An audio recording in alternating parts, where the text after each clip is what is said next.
Le jour où je suis mort. C'était un jour pluvieux dans la ville où j'avais vécu toute ma vie, comme tous les autres jours dans la vie des citadins. J'étais dans ma quatrième vingtaine. J'ai grandi dans une maison aimante, suis allé à l'université, obtenu un diplôme de MBA, travaillé pour une entreprise locale et enseigné à l'université où j'avais étudié. Ma vie avait suivi les schémas familiers de beaucoup. Éducation, carrière, mariage, enfants. Dans ma vie personnelle, j'ai épousé mon amour de lycée. Ensemble, nous avons eu deux merveilleuses filles, qui sont devenues des femmes incroyables.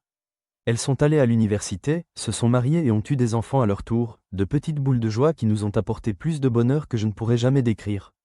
Ce n'était pas une vie d'événements extraordinaires, mais elle était épanouissante. J'ai eu ma part de hauts et de bas, de victoires et de pertes. Mais globalement, je dirais que j'ai eu une vie merveilleuse, selon n'importe quel critère. Ce n'était pas super excitant, mais c'était significatif. J'avais ma communauté, ma famille, et mon travail.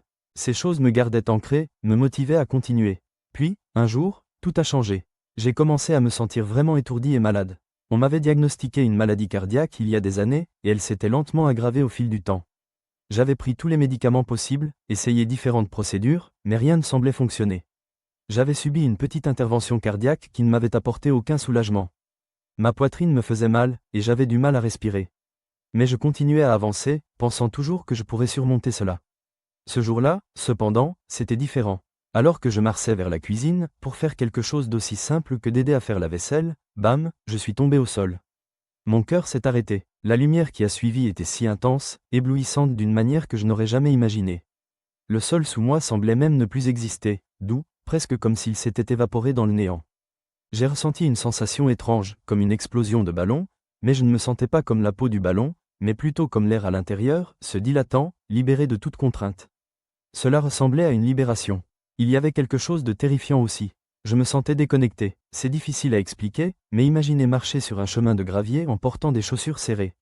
Les chaussures font mal, mais quand vous les enlevez enfin, vous ressentez un soulagement immense. Mais il y a ce moment d'hésitation, car vous êtes maintenant exposé aux pierres acérées sous vos pieds. C'est ce sentiment, mais d'une manière beaucoup plus profonde et étrange. Je me sentais enveloppé dans une lumière étrange mais familière. Ce n'était pas une lumière comme celle d'une lampe ou du soleil. C'était plus comme de l'énergie, quelque chose qui m'enveloppait, et elle était partout. Ma perception de la réalité a changé. Je ne voyais plus avec mes yeux. Au lieu de cela, je ressentais tout. C'était comme si je pouvais percevoir toute ma maison, même d'en haut, sans avoir besoin de la vue. Je pouvais sentir ma femme, courant vers moi. Elle pleurait en se jetant à genoux près de mon corps, ses mains tremblantes alors qu'elle me saisissait. Mais je n'étais plus là. J'étais ici, loin d'elle. M'éloignant de plus en plus vite, comme si la distance entre nous grandissait à chaque seconde. À ce moment-là, j'ai réalisé que je n'avais plus de corps physique. Je n'étais plus juste une personne. J'étais de l'énergie, pure et sans forme. Je pouvais toujours penser, ressentir, vivre des expériences. Mais je n'étais plus limité par les contraintes de ma forme humaine. En m'éloignant de la maison, la sensation d'être déconnecté s'intensifiait. J'accélérais, voyageant de plus en plus vite à travers l'espace. Je me sentais comme si je rebondissais entre l'atmosphère et la surface de la Terre, je rebondissais contre les montagnes et les océans. Au début, l'atmosphère semblait être un obstacle. C'était comme si elle m'empêchait de me réunir avec l'énergie cosmique qui entourait tout. Chaque fois que je la touchais, j'avais l'impression d'être repoussé, mais je ne pouvais pas retourner sur Terre. La sensation était étrange, presque comme si un combat avait lieu pour que mon énergie retourne à sa source, au grand fleuve cosmique qui relie toutes choses. Mais après plusieurs moments à rebondir entre les couches de l'espace et de l'atmosphère, j'ai ressenti un doux relâchement. La barrière se dissout, et je sentais que je me réunissais avec quelque chose de beaucoup plus grand que moi. J'étais un avec tout, je traversais les couches de l'espace, plus vite que je n'aurais pu imaginer. Et soudainement, je vis la Lune. Ce n'était pas comme je l'avais toujours vue dans les livres ou depuis la Terre, elle était grise, usée, et lointaine. La Terre, cependant, semblait incroyable. Depuis ce point de vue, la Terre était une sphère bleue, avec des nuages qui tourbillonnaient autour d'elle comme du glaçage sur un gâteau. Elle semblait si délicate, si belle, comme une image. Et dans cette étrange manière cosmique, je ne pouvais m'empêcher de rire. Me voilà, au milieu de l'univers, et je pensais à la Terre comme à un gâteau. L'humour de tout cela semblait presque absurde, mais c'était aussi réconfortant. C'était comme un rappel que même dans l'immensité de tout, nous pouvions toujours trouver quelque chose à rire, même face à quelque chose d'aussi monumental que la mort. Je continuais à filer à travers l'espace, sentant mon énergie devenir partie intégrante de quelque chose de bien plus vaste. Mais même si je m'éloignais de la Terre, je ne pouvais m'empêcher de penser à elle. La Terre était imparfaite, certes, mais il y avait quelque chose de tellement unique à son sujet, quelque chose de spécial dans la façon dont la vie s'y déployait. Je pensais aux êtres vivants, aux gens et aux animaux. Et je pensais au concept même de la vie. L'énergie, je réalisais, était partout.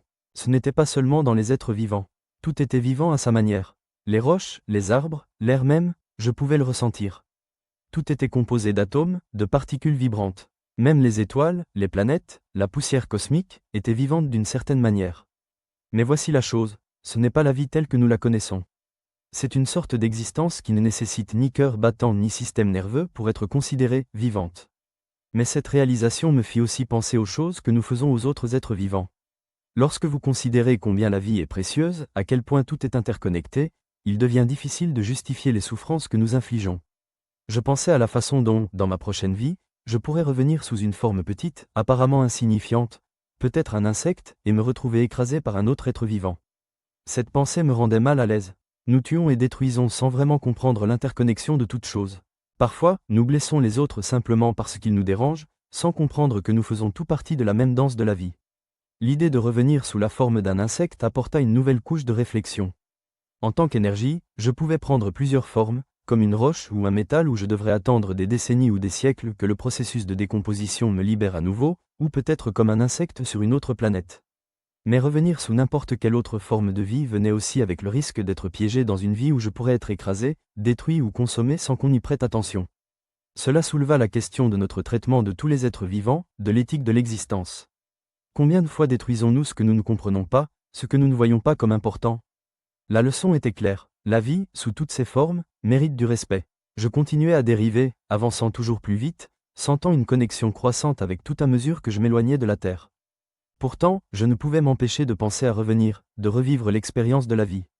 Il y avait tellement à apprendre, tellement à découvrir, même si cela signifiait tout oublier encore une fois.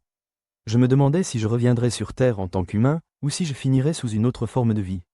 Peut-être reviendrais-je sous une forme petite à nouveau, quelque chose de fragile, quelque chose qui serait écrasé par un pas insouciant. Mais malgré le risque, malgré la douleur que la vie entraîne inévitablement, je savais que je reviendrais. Je revivrais l'amour, la perte, la joie, et la tristesse. Et à travers tout cela, je me souviendrai que, même dans l'immensité de l'espace, le plus grand cadeau que nous avons est la capacité d'aimer. Même face à la mort, l'amour est la seule chose qui survit. Il nous relie tous. Je vous reverrai bientôt, mais pour l'instant, je suis un avec tout. Et cela ressemble à la maison.